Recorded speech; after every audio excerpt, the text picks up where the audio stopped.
Here you go, the new Slavens Mule Spec shock kit for the linkage bikes from 23, 24, 25. Here's what the kit already installed. The free piston's already been put in, the main piston, and there's the cool triple adjuster that does high speed, low speed, and mid speed. Guys, Tracy at Slavens Racing, talk to you about a new product that we have out. It's a shock kit to kind of balance out the front end when guys buy Ravens or Lucky cartridges. It is from MX Tech that they worked with Jeff on. Comes with new free piston that has a low friction piston band on it. A new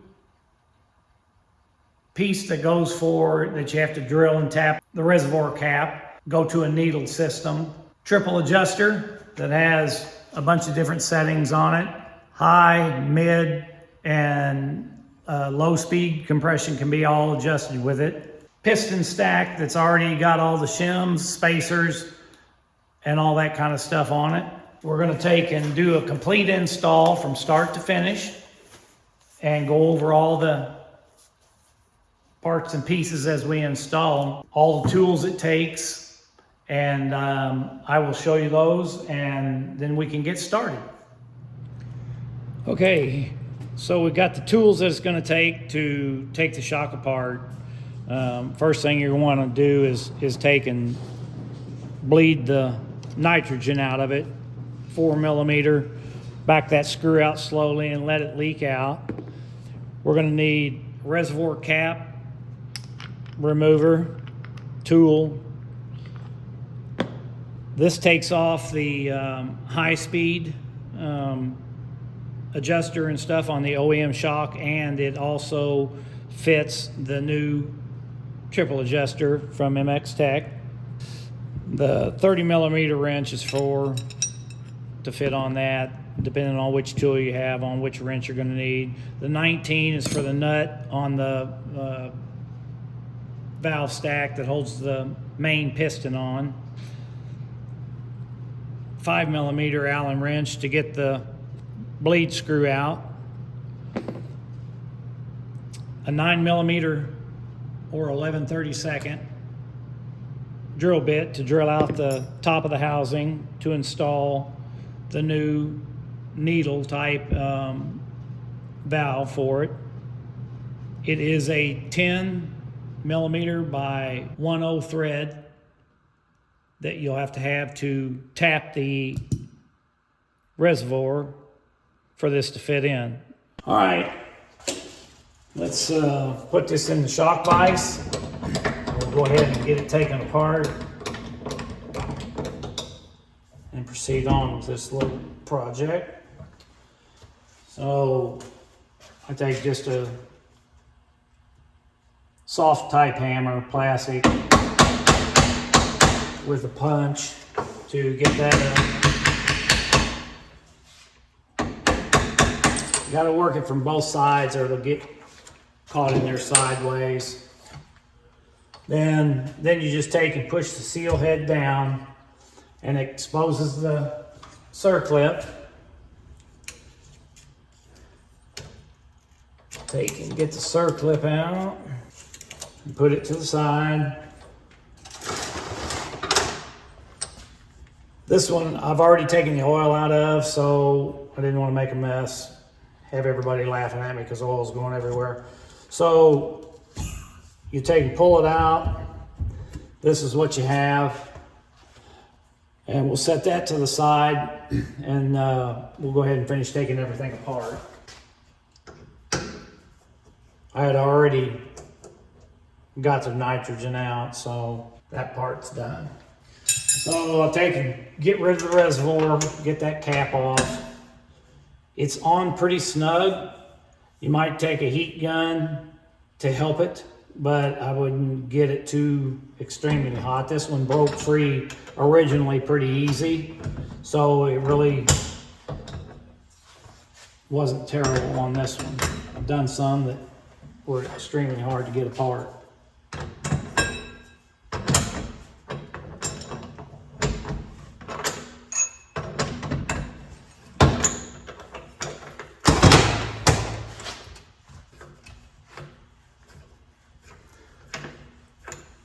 It's got an O-ring on it. It kind of got some drag on it, but it comes out. Once you get it off, we'll have to knock that free piston out.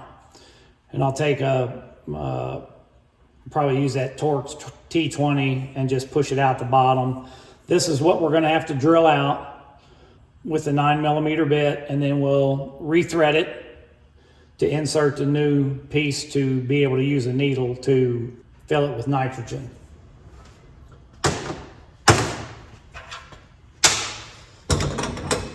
Okay, so next up, I'll take off the high speed. Takes a T20. Sometimes you have to hold the white dial with a pair of pliers, or it'll just spin until it hits the stop, and it could possibly break the adjuster. This has a little wave washer that's in between the two. Make sure you don't accidentally drop that. None of this will be reused. The triple adjuster is a complete replacement for this. Special socket to get the OEM high-speed adjuster out. Get that all taken out. And that's what that looks like. 5mm Allen. Sometimes these are super tight, and I'll use, it doesn't take much of a tap, and it just kind of shocks it, and that way it will come out. I go ahead and take all that out and get it out of the way. Shock is all apart, all cleaned up, and we'll be ready to do the install, and we'll do that next. Okay, I'm going to take and go ahead and blow the piston out, and I'm going to drill and tap this, and we'll have that part out of the way.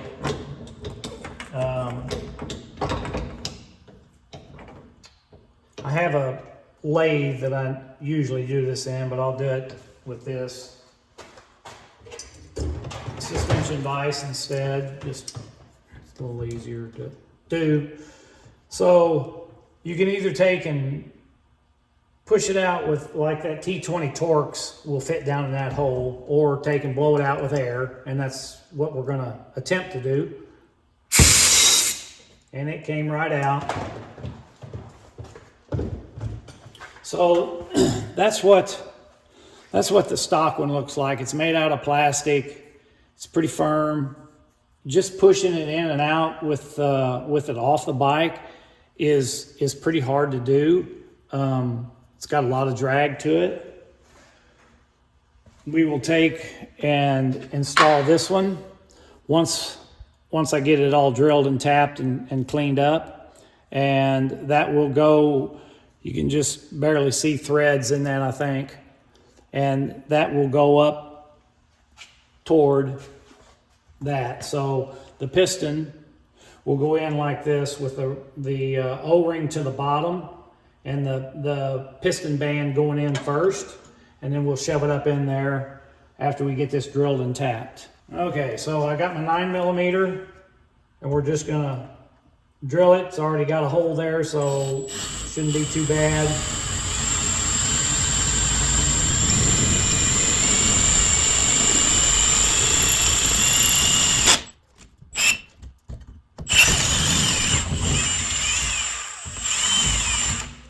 Okay, drilled out pretty easy. Not a lot of pressure to it. rid of some of the debris. And we'll go ahead and run the tap down through it. Get some new threads in it. Put a little oil on it. Use WD, just anything to help it along. Make sure you start straight when you're tapping it. Back and forth. Just keeps the threads clean so it doesn't bind real bad.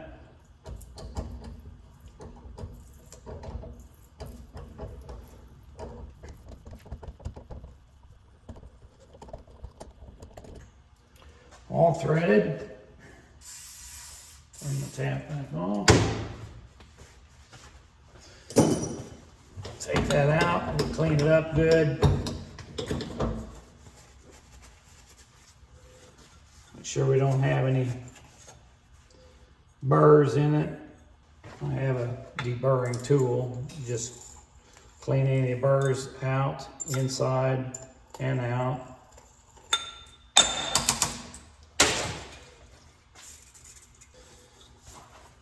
So now we're all clean inside, re-drilled hole. And now we'll go ahead and insert and tighten the new adapter so that we can use a needle instead of the regular WP gauge, which is over here, and it mounts in there, and not everybody has one of those. So this helps out. Want to make sure you get the O-ring in. Screw that in. Once you get it all in, we'll tighten that down real good, but I'm going to leave it out for the time being because that's how I'm going to use to set the piston height once we start bleeding it. So again, it goes in piston band first. It's already got grease on it. Make sure you don't have any debris in there to cause a problem and then start losing nitrogen and getting into the oil. Slides in. That slid in real nice and easy. Pretty simple deal. So when I get ready to do the depth, when I set the piston height, I have a 6mm that's pretty long that I can screw in to the top of that, and that will allow me to take and set my piston depth at the proper distance, because when you bleed it, vacuum bleed it, it's going to pull that all the way up, and it needs to be set at a certain depth, and so that helps do it. So without putting something in there that'll poke it, because it threads in. So that piece is done, and now we will be ready to go ahead and do the triple adjuster. And go ahead and put that in.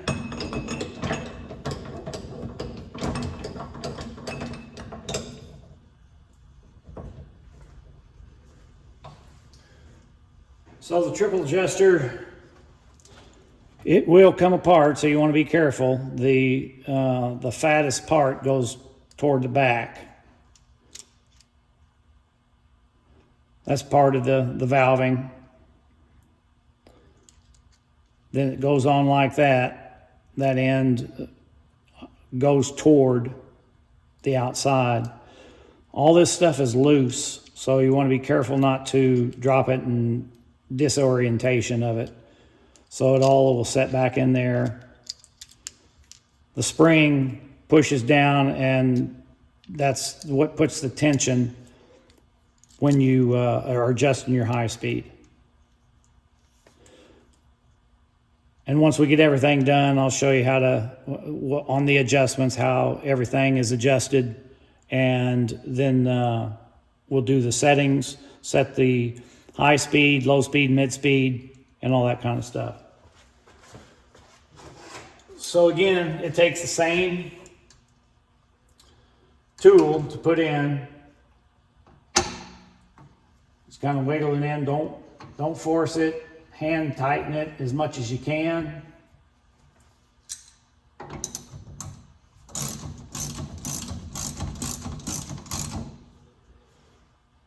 It just needs to be tight. You don't have to put a bunch of weight on it or anything like that. Just snug it up tight and give it a little bit, and don't use a cheater bar or anything like that to where you damage it and we'll never be able to get it back out.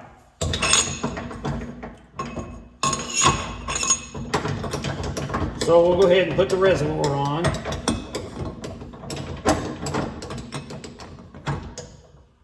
We've already put the piston in. Depth doesn't matter at this point because when we vacuum bleed it, it's going to pull it all the way down to the bottom edge anyway. So go ahead and put that on, get that screwed down.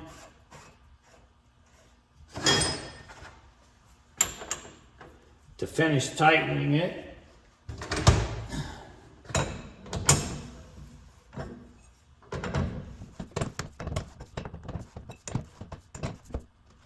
Just snug it down.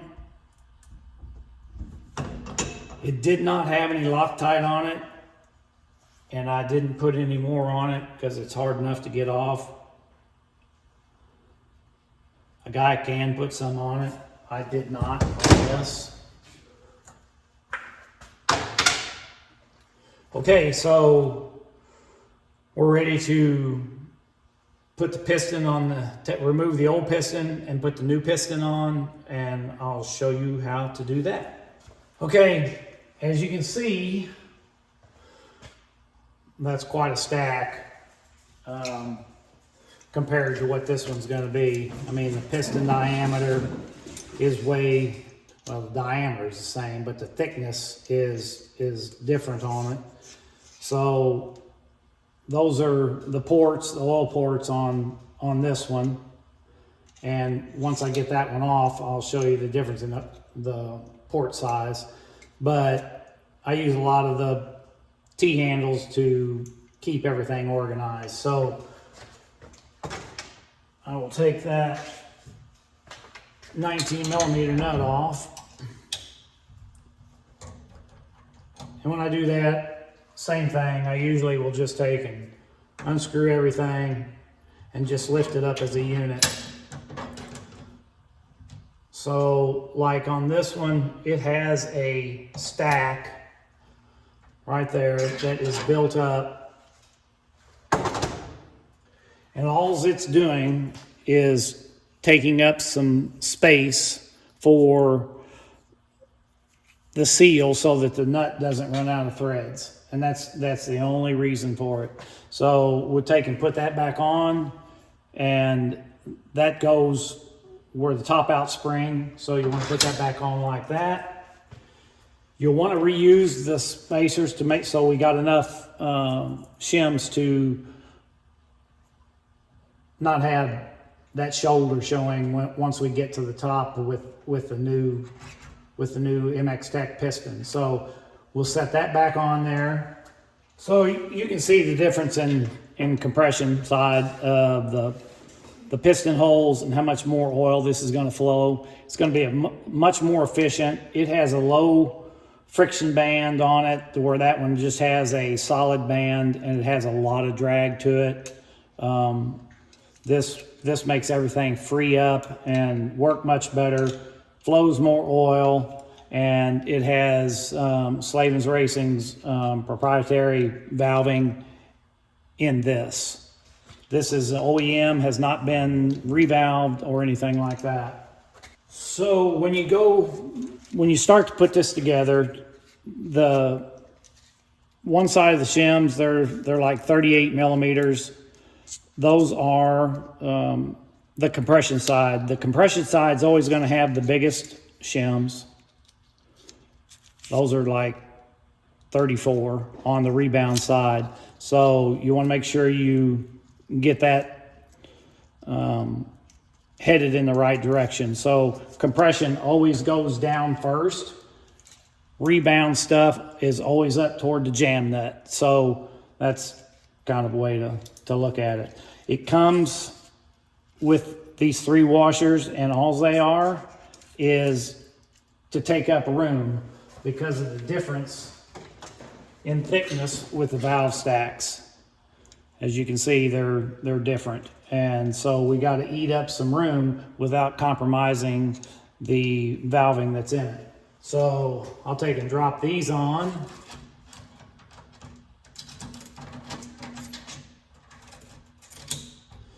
You can see we still have some shaft showing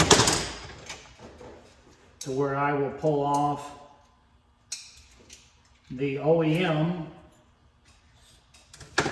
with the nut.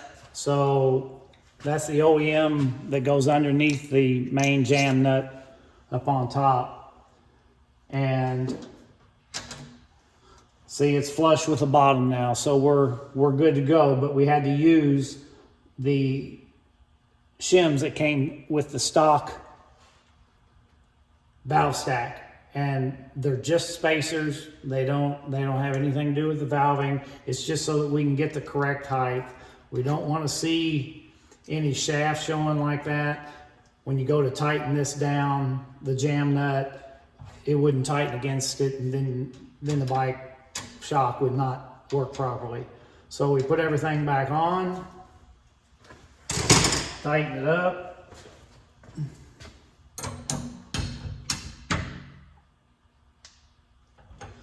You want to snug that down good and tight too. It has its own locking nut on it. If you want to put some red Loctite on it, you can with the red, with the lock nut on it. I have not been doing it. Person probably can, and I probably will. Go ahead and back that off and put some stuck nuts,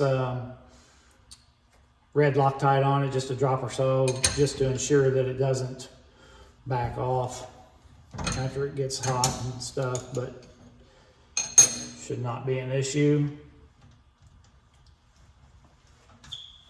It doesn't take a whole lot, just a little bit.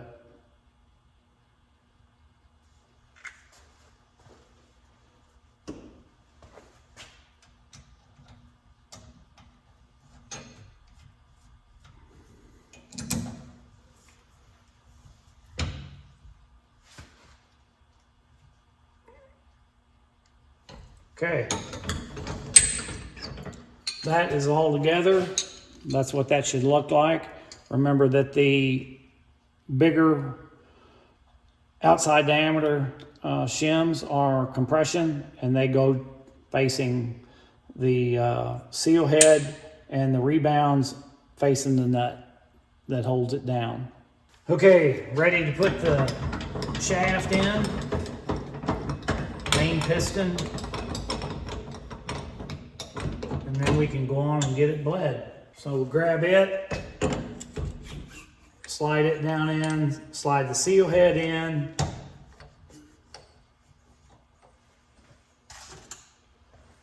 snap ring, put it in, you can hear it snap in, and then just pull up and look around to make sure that it did seat good, and pull up on it if you'd like. And then we can take and just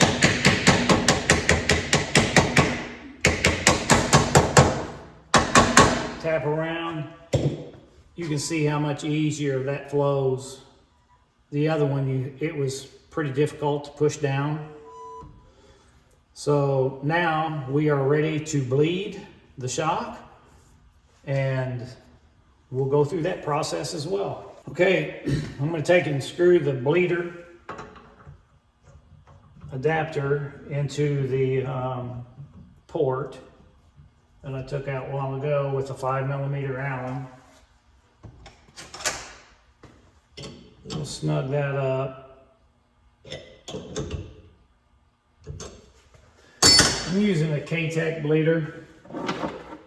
Everybody uses something different. Most of your OEM shops use one from WP.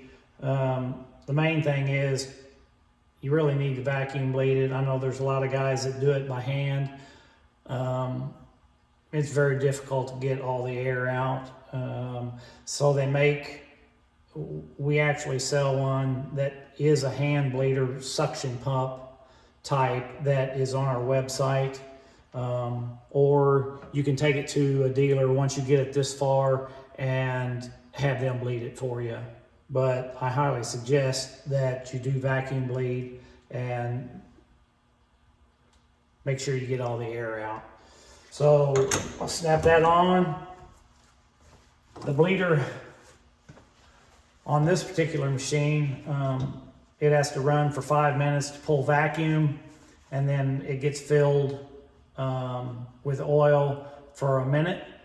And I will go ahead and do that process, and then when I get ready to set the piston depth, we'll show you how to do that. I'm going to go ahead and start the bleeder, and just to show you that the vacuum that it pulls will pull the main piston down and pulls the piston down in the reservoir, and we pull vacuum for, like I said, 5 minutes, and then we'll come back to it. No sense in boring you with hearing this machine run for 5 minutes.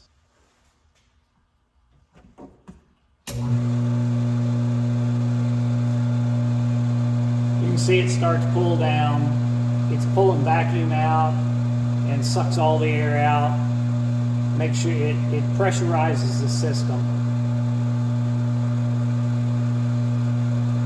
So we do that for 5 minutes, pull vacuum, and then once it's done, then I fill it up, and then I take and set the piston depth, put the cap in it, and for the fill port, and pressurize it to 10 bar, and this shock is ready to go and be put back on the bike.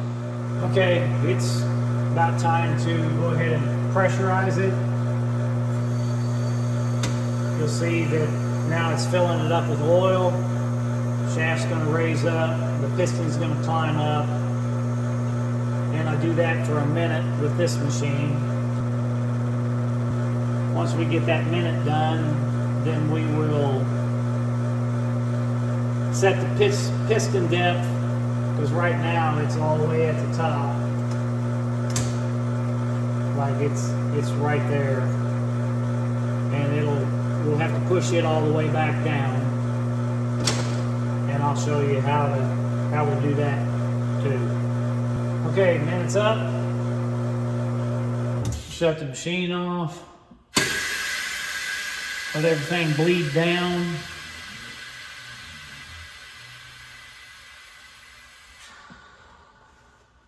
And now I'll set the piston depth. If you use a screw, just a couple threads, because you can screw it in too far and damage the membrane. So I just screw it down a little bit and push it.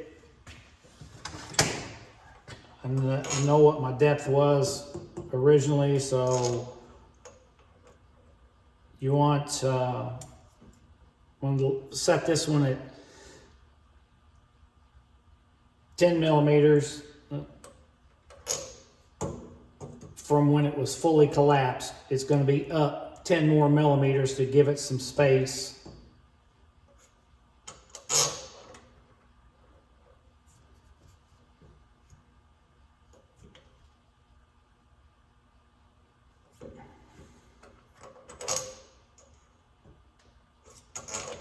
Almost there.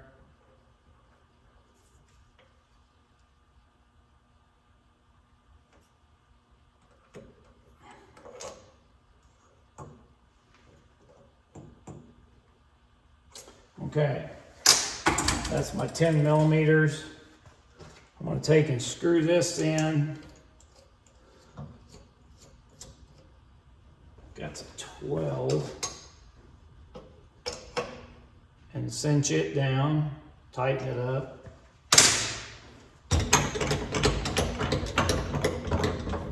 Turn it over, take that out.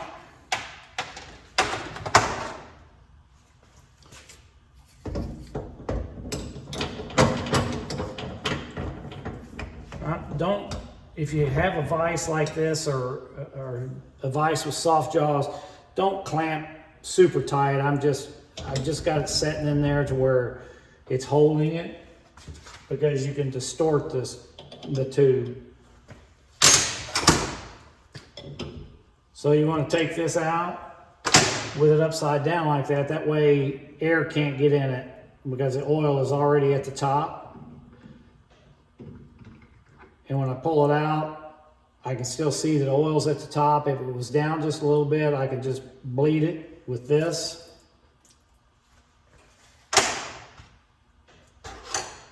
And then we'll take and put the drain screw back in and tighten it up.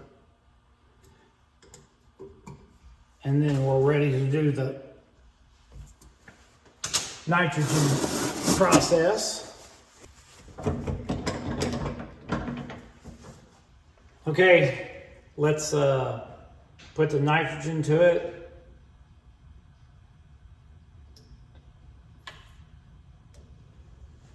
You want to have 10 bar in it. So we'll charge it to have 10 bar. We're at 9.8. It's a little slow. I might be getting low on nitrogen. There's our 10 bar.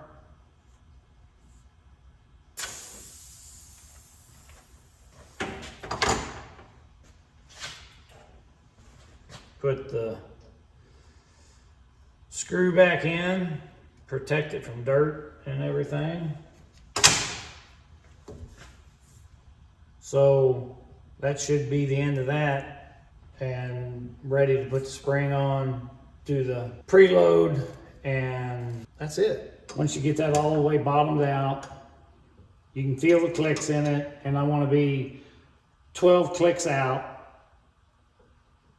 1, 2.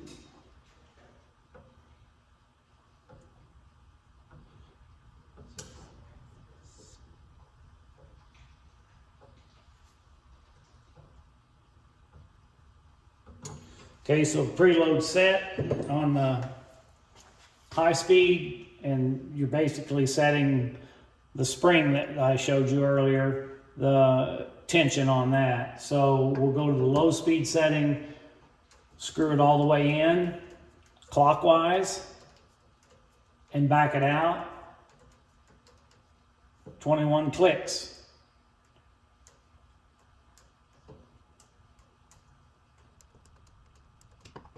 Mid speed, we're going to set at 18, so you'll do the same thing. You'll screw that all the way in.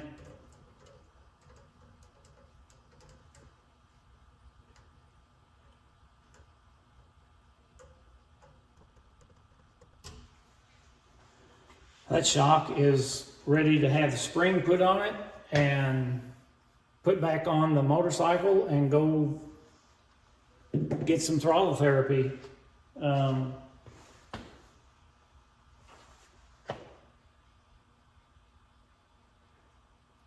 Should be good to go. Thanks for watching. Like us on Facebook, Instagram, thumbs up, and we appreciate your business and support.